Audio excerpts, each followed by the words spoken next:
Welcome to Get Into It with Tammy Roman. Soulmates, thank you so much for joining me for another great show. And I know I say that every time that it's another great show, and that's because it is. Y'all know I ain't one to lie now.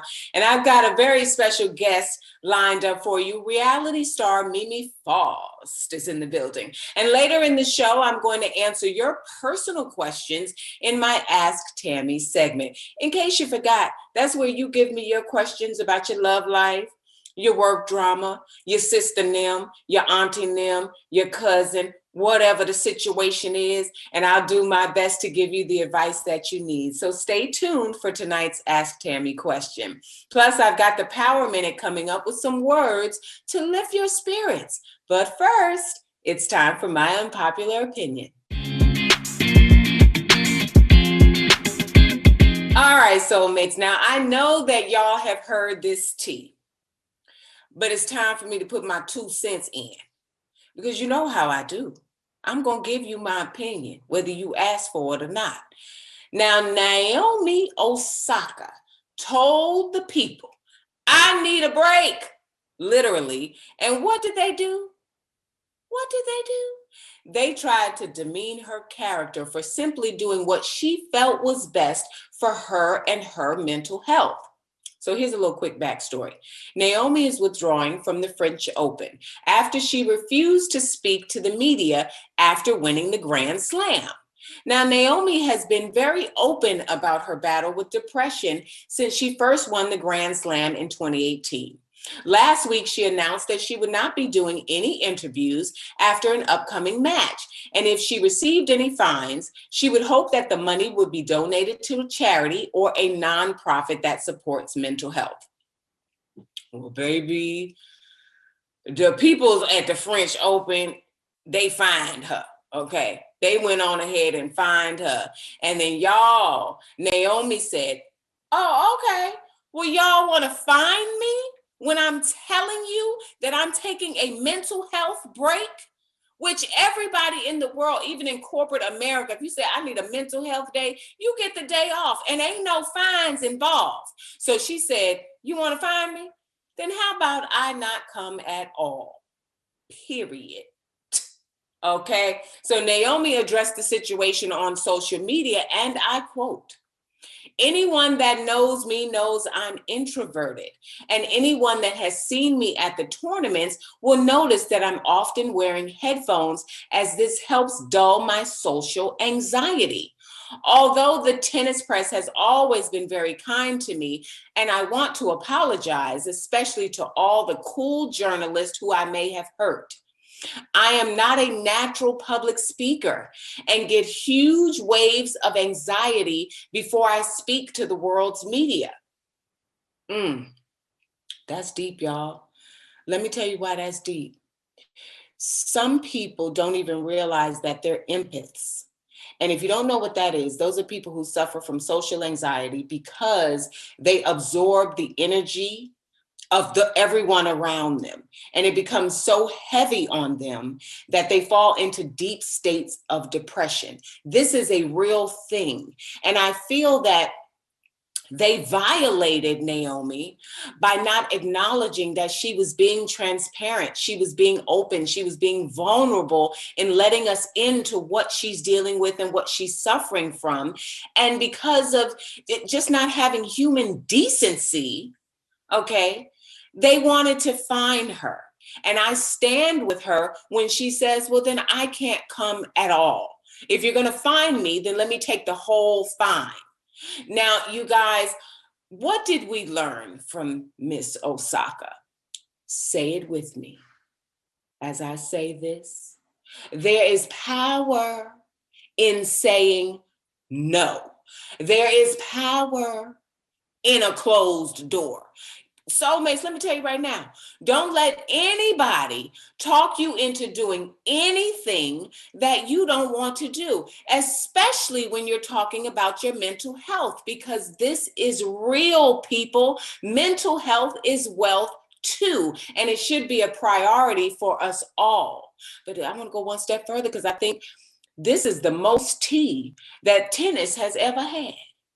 Y'all should take the fines off just because she brought attention and eyes back to the US Open, back to the French Open, back to tennis in general. You ought to cut her a break. And I'm here for all of this, child. World champion, and might I add, living legend and epitome of Black girl magic, Venus Williams chimed in on this. And she had a few gems for Naomi Osaka and said, see, people have always known not to play with the Williams sisters. We know this, right? You know, do they come for Watts? Their daddy don't play no games. They've always been very vocal. Now, when Venus was asked how she handles the press, she responded. For me personally, how I deal with it was that I know every single person asking me a question can't play as well as I can and never will. So no matter what you say or what you write, you'll never be able to light a candle to me. Now, Venus Williams has always been unapologetically Black, and I love it. We can take something from her today, and that's not to address the haters or the naysayers because they can't do what you do. So, Naomi, my words to you, because I think that Venus said it best. We all sitting at home, sis. We watching you do your God-given talent to do, right? We can't compete at that level, neither the viewers nor the journalists. Whatever they choose to write, whatever narrative they try to put out there about you, just know that you know who you are and you know why you're taking this break. Never let anyone dim your shine or have the power to alter your happiness or your mental health. I respect you, Naomi. Do what you need to do to make sure that you're good. Tennis is going to be there, and you're one of the best to ever do it. So it's not like they're not going to let you play when you decide you want to. Okay, next subject. Baby mama and daddy drama playing out on social media is just one thing that I don't ever see dying out. Soulmates, let me ask you this. Did y'all hear that Summer Walker is now saying what London on the Track's other baby mamas have been basically saying all along? She called the father of her newborn daughter narcissist. You are, London, you are, and warned the ladies to not walk, but run away from this man. London on the Track apparently feels as if he was with her from the beginning, and she since turned on him. Now, she went on to tweet after he released a statement saying what I just said. A man that believes you are nothing without them from the start to the end will never want you to be anything without them. Baby, this is a lot. This is what I call, see, when you hear something that you've heard 100 times about a person, no matter what mask they are wearing and trying to present to you, eventually it will come off because we can only wear the mask for so long. And all them other baby mamas, you tried to present it in a way that they were bitter Bettys, okay? And now you want an alliance with them because he did to you what they said he did to them. It doesn't change. Ladies, you guys can't think you're going to be the one to raise a man because K. Michelle already told you can't do that.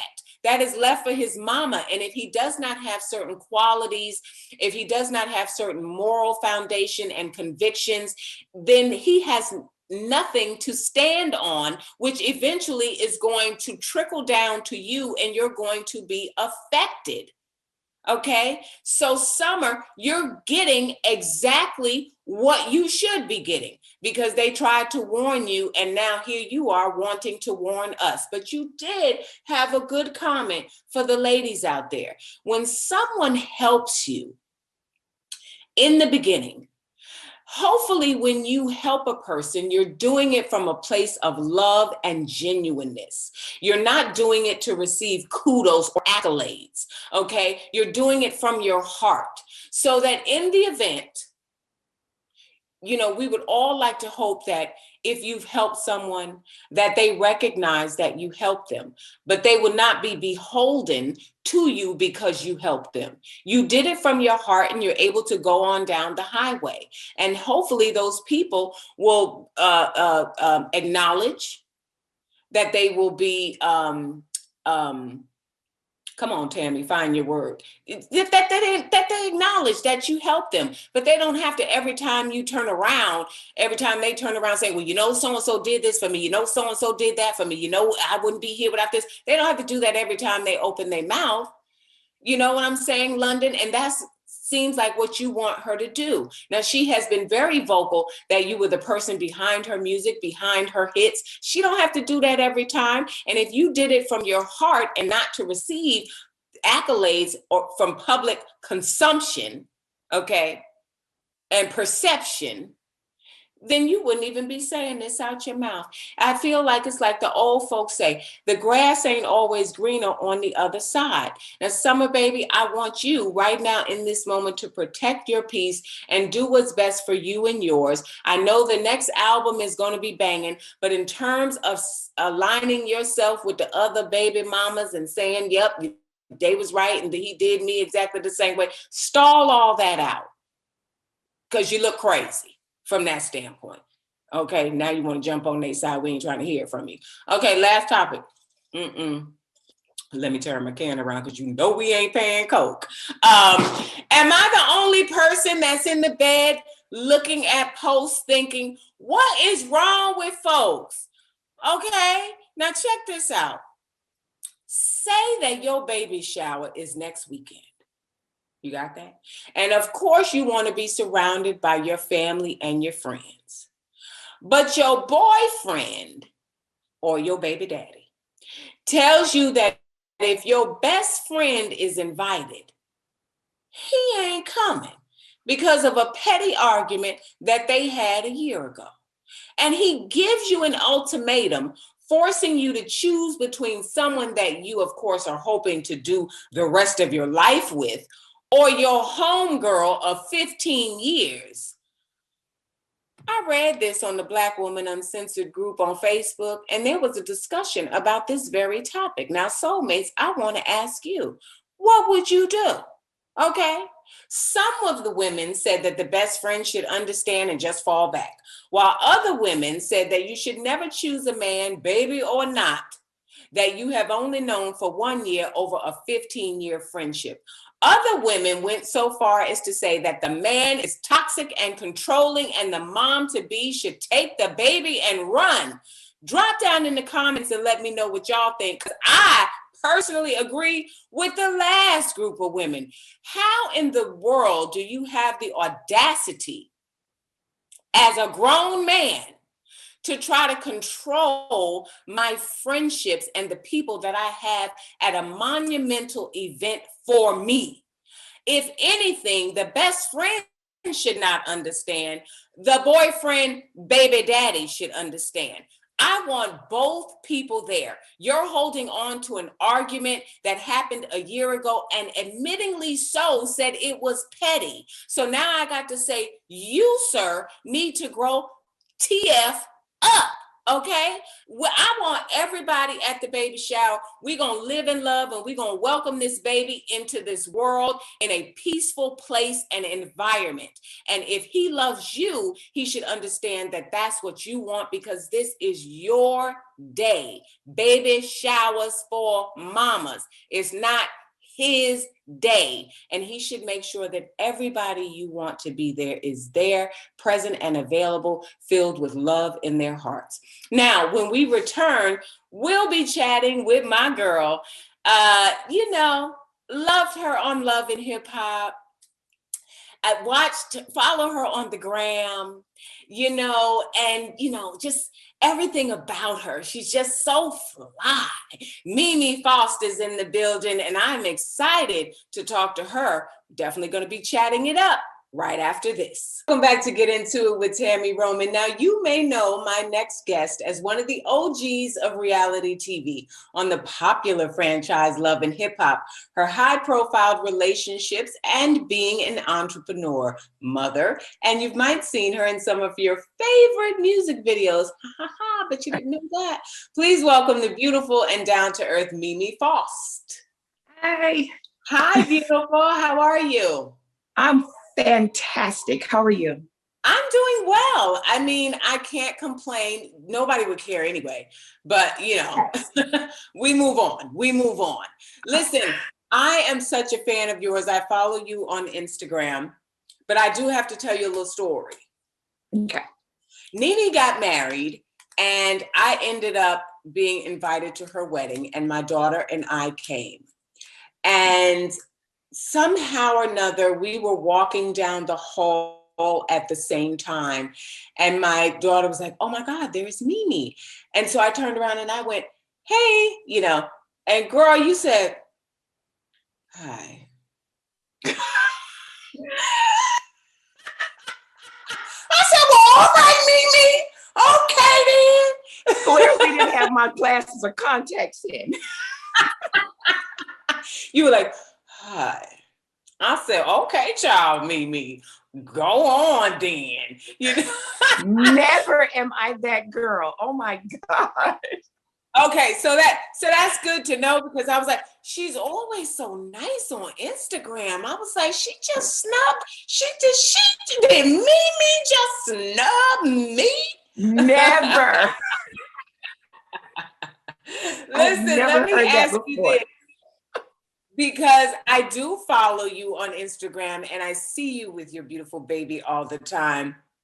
And a lot of parents now have taken on the responsibility of playing teacher during this pandemic. Did you have to become your daughter's teacher? And how is Eva anyway? She's so awesome. She's just upstairs. She heard me talking and ran down here and then saw that I was interviewing and then ran back in the room and shut the door. Like, she's such a cool kid about, you know, when I'm working at home. But she's amazing. She's super amazing. I did have to do a little teacher mom thing, but the good thing about it was my daughter's teacher was so amazing. He just really took the reins, and all I had to do if I had any issues was just email him and he would just handle it. Shout out to Mr. Ashton. He is amazing. I'm going to miss you. Is she back in classes now that Atlanta's open? Oh, okay. Yeah. Oh, girl, Atlanta wide open. She went back in February. Oh, okay. Okay. So she's been back for a minute. Yeah. Mm-hmm. Now, you were very vocal about being abandoned by your mom. Why did you, when you were a teenager, but why did you think it was important to tell that story? Because I'm just very misunderstood. You know, people, I just think they needed to know my background and kind of where I came from. That changes a lot of things. You know, I was, you know, a lot of people think I was born with a silver spoon in my mouth, or, you know, I'm like, no, I came from very slim beginnings. Like, this is. Because, you know, one thing about reality TV that people don't understand is that we have more to us than what they choose to show. So people have kind of minimized your journey based by Stevie and Jocelyn. And then it's like, you know, and then they sandwich you in the middle of them and think that's all Mimi is. So I felt like the story was very important to tell, because was it related to Scientology or something like that? And yes, it was related to Scientology. My story is so bananas. When the book comes out, it's going to be really amazing. I haven't put it out yet because I want it to be so right. But when I put it, like, my whole life has been one big story. Like, I could sit here and talk to you for all day, and it just will be story after story after story. Crazy. Okay. So we got to wait on the book. When is it expected to be released? Soon. I just need to do some final touches, do a little redlining and covering and get it on out there. Well, I can't wait for that because were you into Scientology too? I lived there for some years until they kicked me out. They said I was a freeloader because I would not sign the billion-year contract to work for them at 13. And they said, either you sign this contract or you get out. And I'm like, what? Wow. I got a story to tell you. I had just moved to California and I was going for an audition and ended up on the Scientology lot because apparently they do like a lot of commercials and stuff like that and put on projects and plays and stuff. And I had no idea that it was them that was doing it. And so when I pulled up and I was like, oh, wow, this is the Scientology people. And I said, I don't think I want to do it, and they were like, well, no, you're here, come on in, you should audition. Girl, I went in that place, and this is gonna sound crazy because for somebody who had heard stories, and then it really felt, now I'm not trying to shade the people, but it really felt like they was trying to brainwash me from the minute that I walked in, like stuff playing on the loudspeakers. They close you in a room by yourself. You got to take an IQ test and all of this other stuff. Baby, I couldn't get out of there fast enough. So yeah. I'm going to be waiting on this book because I want to hear about that. I want to hear about your whole life being involved with that. Crazy. Super crazy. Do you ever talk to Leah Remini? Because I know she has a lot to say about Scientology as well. Yeah, I actually did her show. I was on season 3, episode 8, actually. Wow. And we were actually there at the same time as kids. But she was so into it. Yeah. I just couldn't connect with her because she was, at that time, Leah was diehard Scientologist. If you spoke if you were begin to speak anything negative, Leah, about Scientology, she would chop your head off. She's got a real strong personality. Yeah, she does. That's that New York. But when she figured it out, she went the other way. And when I realized she figured it out, I reached out to her on Twitter. When I found out she had the show, and she contacted me the next day and flew me to LA, and I did my episode. Yeah. So, and the billionaire contract is where you got to give them a piece of your money, right? Isn't that what that is? Kind of like that. Billion year. Billion year. Billion years. Not 1, 2, 3, 4, 5 years. 1 billion. Your whole life, and then when you die, you come back in it again, and so on and so forth. Wow. What's your relationship now with your mom? My mom passed in 2003 from pancreatic cancer. It's okay. She was in Scientology to the end. When she joined, she actually stayed there for 28 years until she developed cancer and then passed away. And at that point, when she was dying, that's when they let her see her family and, was letting her go. But I mean, she was dying at this point. Right. So I'm like, great. Wow, Mimi, oh my God, I can't wait on this book. Yeah. Because of them, you couldn't even see her or be around her, because I know they're very strict about that. If someone's not into Scientology, they cannot be around. No, it doesn't matter if it's your child, your aunt, your uncle, your parent, doesn't matter. If you're not on their main action course of things, you can't be around that family member. Oh, soulmates, right? Don't you wish the book was out now? Come on, girl, with this book. Shoot. Now, we're going to get to love and hip hop a little later on because, we got conversations to have about that. But it seems that you are co-parenting with Stevie J really well. Are y'all in a much better space? Yes. But you and Faith not, huh? No, I love Faith. Faith is my baby mama. Okay. Oh, okay. Faith. Okay, and probably y'all, like, you good with her, in a good space with her too, because I like to consider it like one big happy family. Oh, child, she done turned to the left and grabbed her drink. Okay. You don't think that'll ever be repaired? Never, ever. Not in this lifetime. Maybe not even the next. I don't fuck with that lady. What about the babies? Because they are. I love her daughter. I have no issue with her baby. That's my daughter's sister. I don't have any issue with the kids. Books and stuff that Eva has, kitty books, even toys. I give to Stevie to give to her. I don't have any issue with Bonnie. Like, she is an innocent, so cute. Yeah. human being in this whole situation. Her mama, on the other hand, You just can't do it. Soulmates, if you're listening, okay, just because you don't get along with the baby mama does not mean that your child should not be interactive with their sibling. Absolutely. Yeah.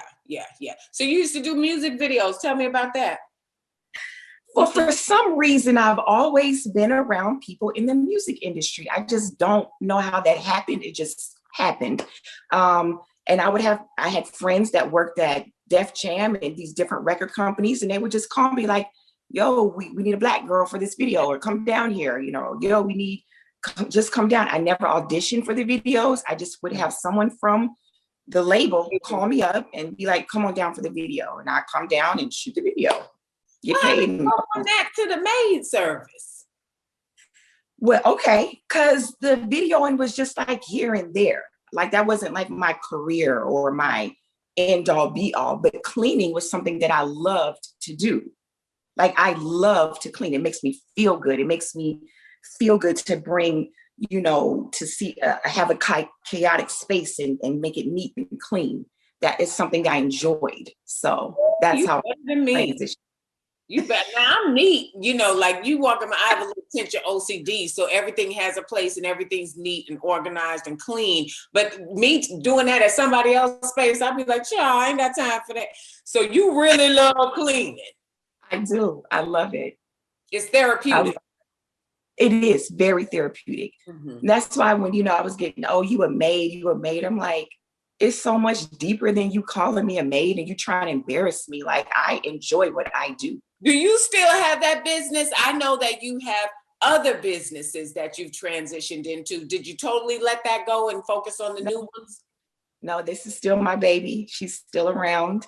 I have some revamping to do because when I tell you Love and Hip Hop took up so much of my time. Yeah. But no, Keep It Clean she's still here.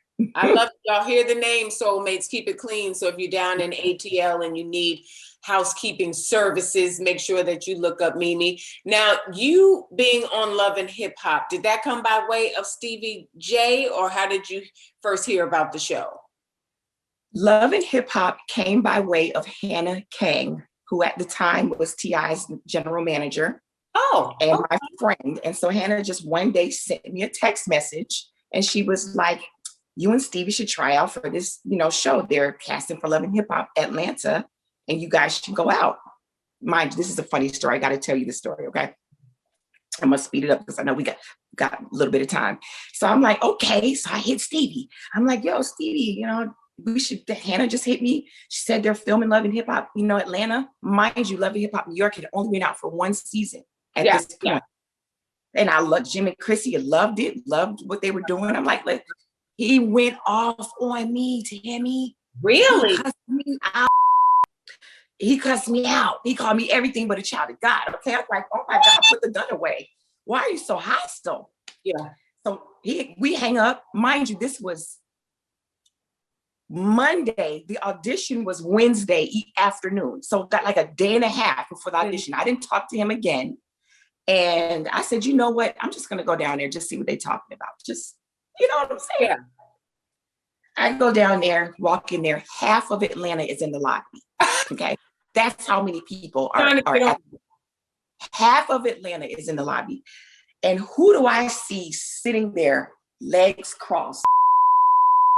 Tell me not Stevie J. This beat me there. After he cursed me out, telling me, I ain't gonna do this with you, blah, blah, blah. So I said, So I walk up to him and we had a for real argument.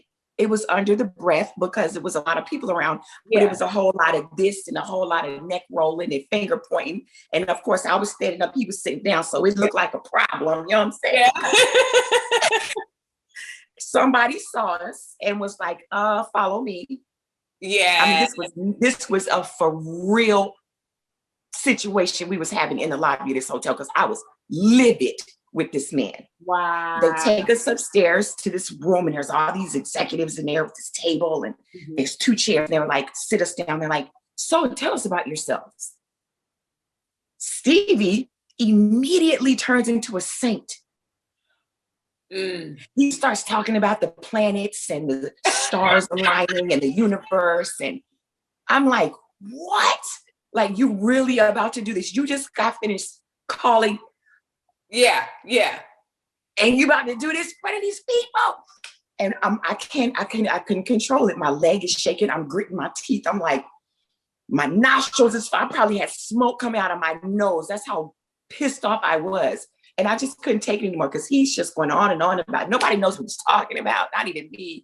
Oh, stars and the moon. God. I said, you want to know the problem? I said, this how to come home, and when he does, he smells like. Oh!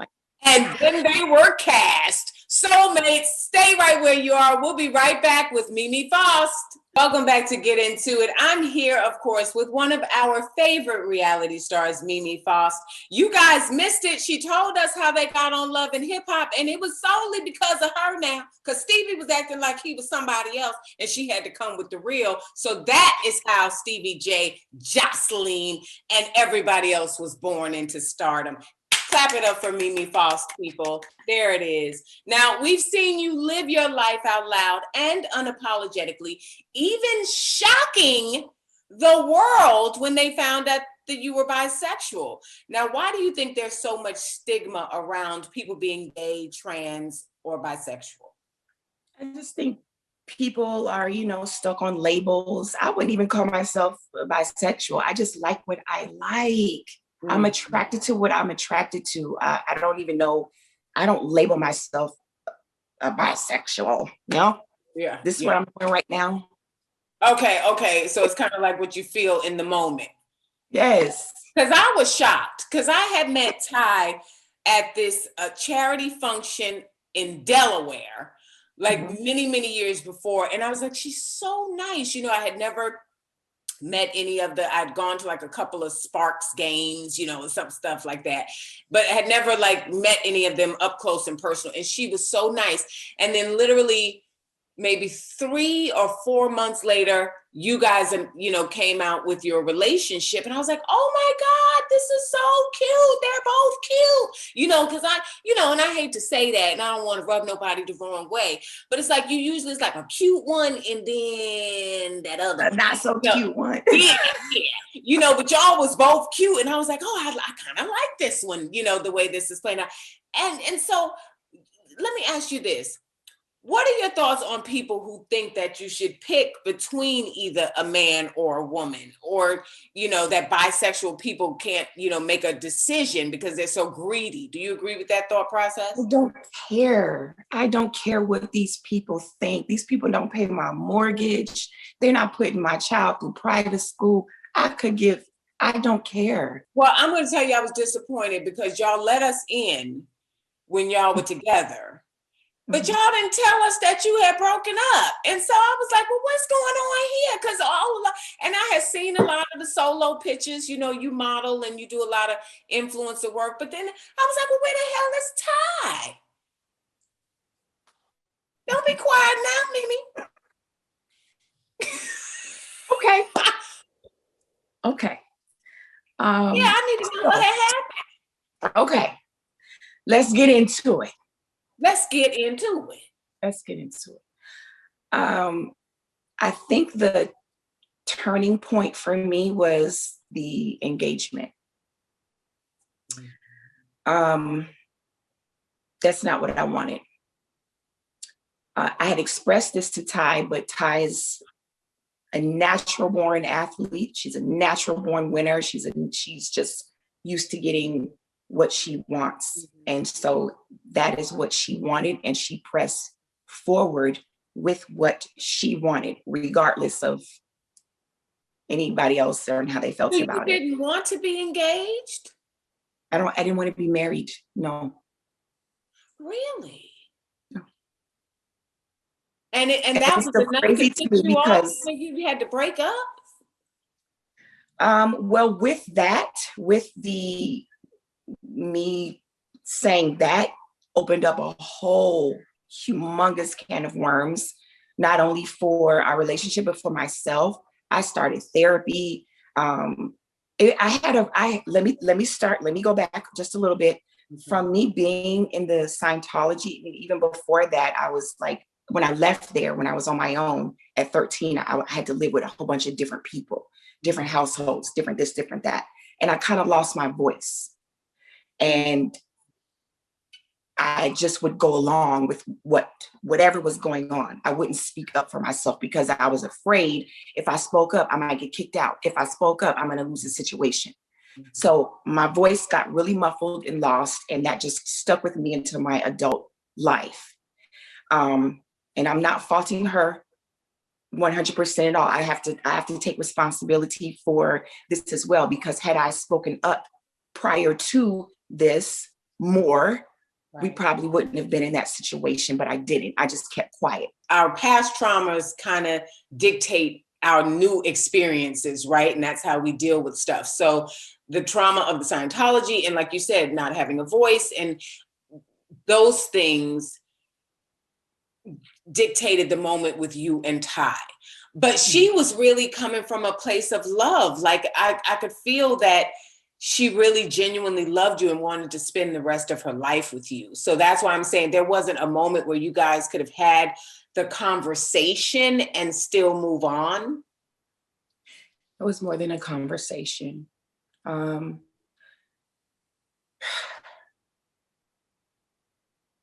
Maturation had to have occurred. And I don't know how long that would have taken for that to happen. Okay. There was a lot of things on that level for me to consider a lifetime with someone. Let me tell you something. We had our rough patch, right? I was getting myself together. I was going through therapy. Yeah. I went out, got herself a friend, but I didn't get the friend memo until I saw it on the blogs. I was like, now wait a minute. Now who's the friend, child? Because I had saw something on the blogs too. But when I saw that on the blogs, I think we might be talking about the same situation. When I saw that on the blogs, I know that friend person. So I sat them down and I said, well, now what's going on now? Because I had liked it, Ty and Mimi. I'll be vocal about that.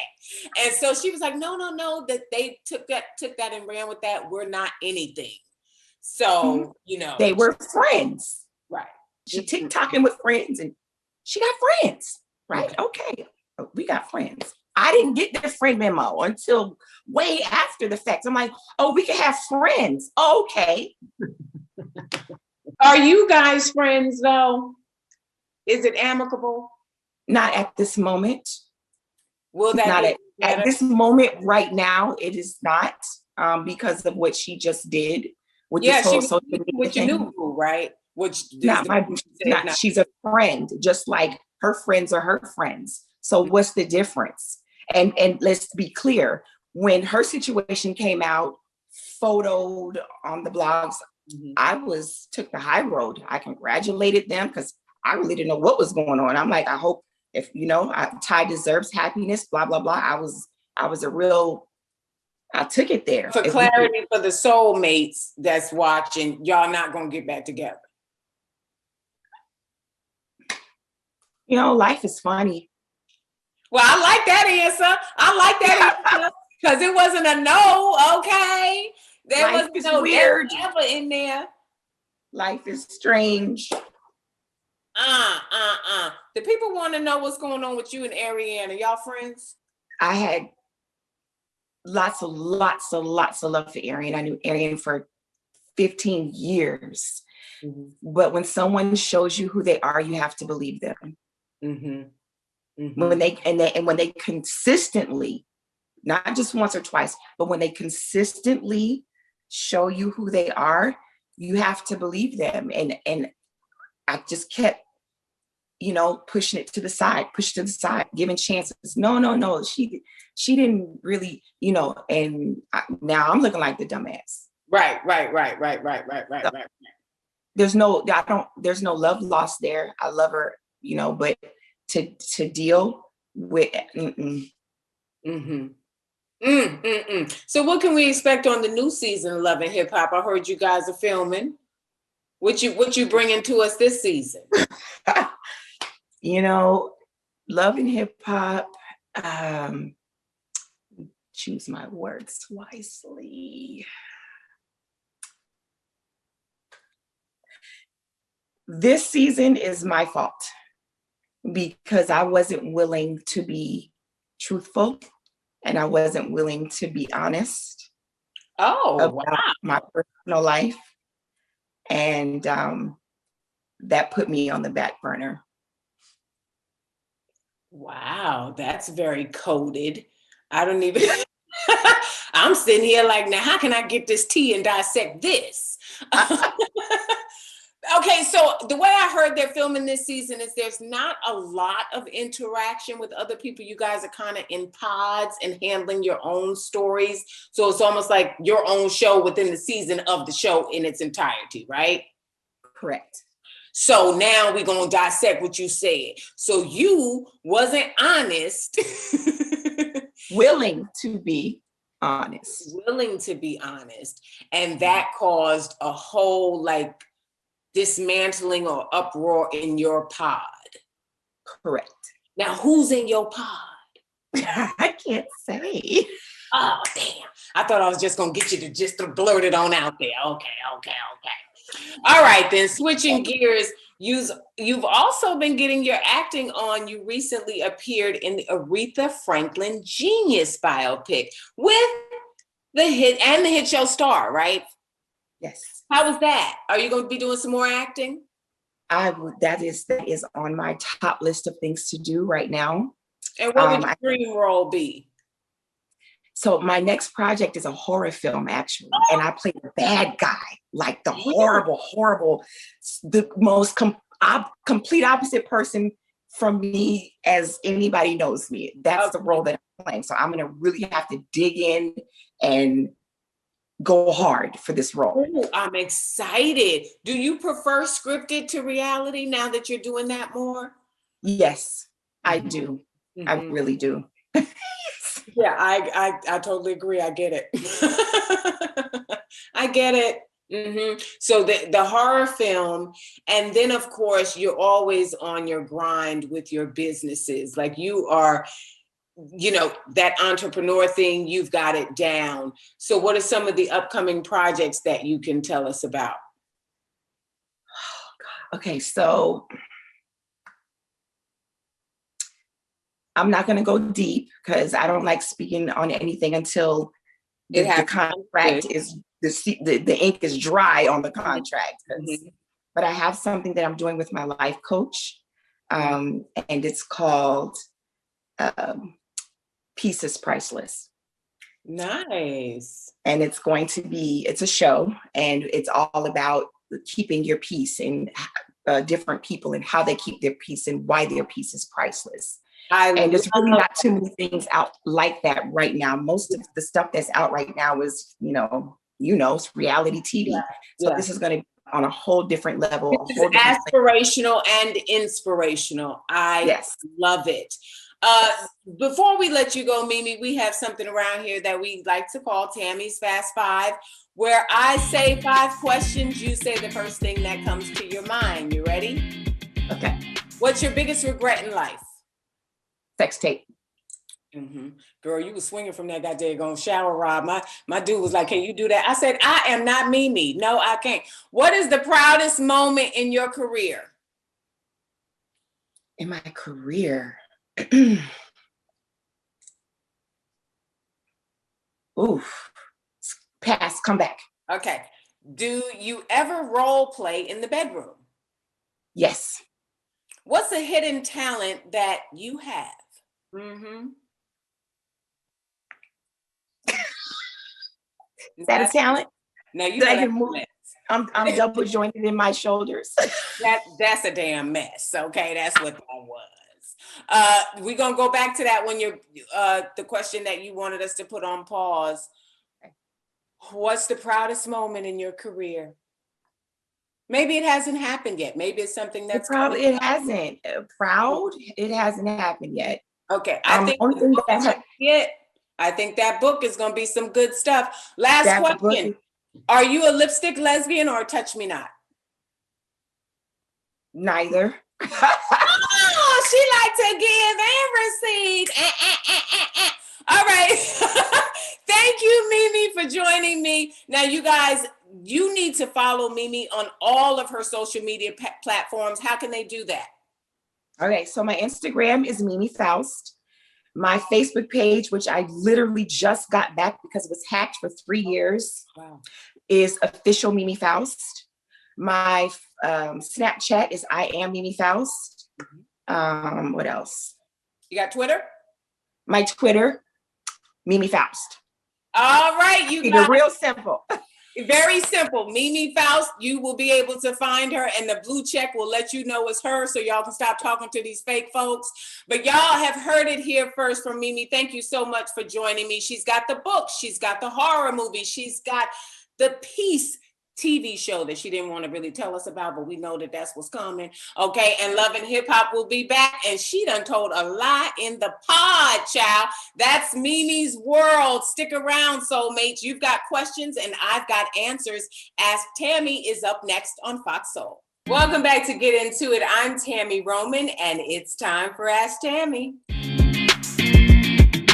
This is the part of the show where I answer your video questions about anything that's going on in your life. Whatever you ask, I'm going to do my best to give you the advice you need. So let's take a look at the latest video.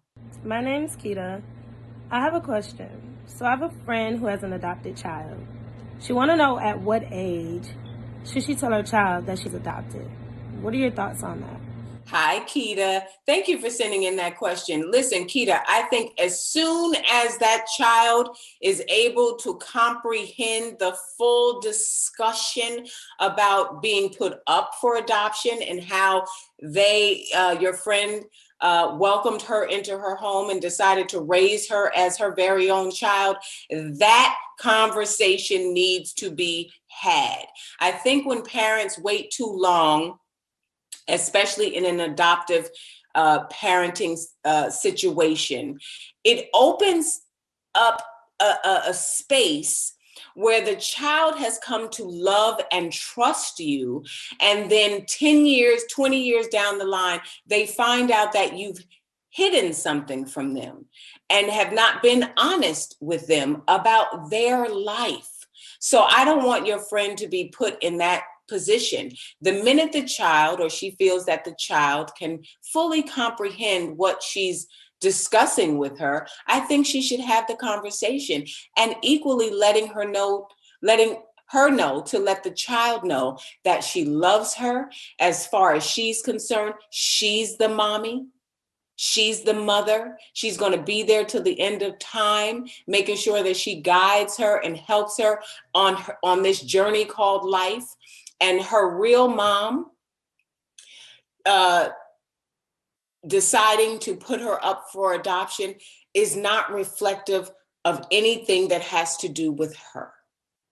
Making those points clear to the child so that they fully understand it had nothing to do with them. They are deserving of love, and she is willing to give that and provide that for this child's lifetime. So I think have that conversation as soon as you can. Listen, if you guys, soulmates, want some advice on your relationship, your family drama, or a personal issue, send me a video. Email it to asktammy@foxsoul.tv and someone will get it to me. You could be a part of the next show. This is Get Into It with Tammy Roman on Fox Soul.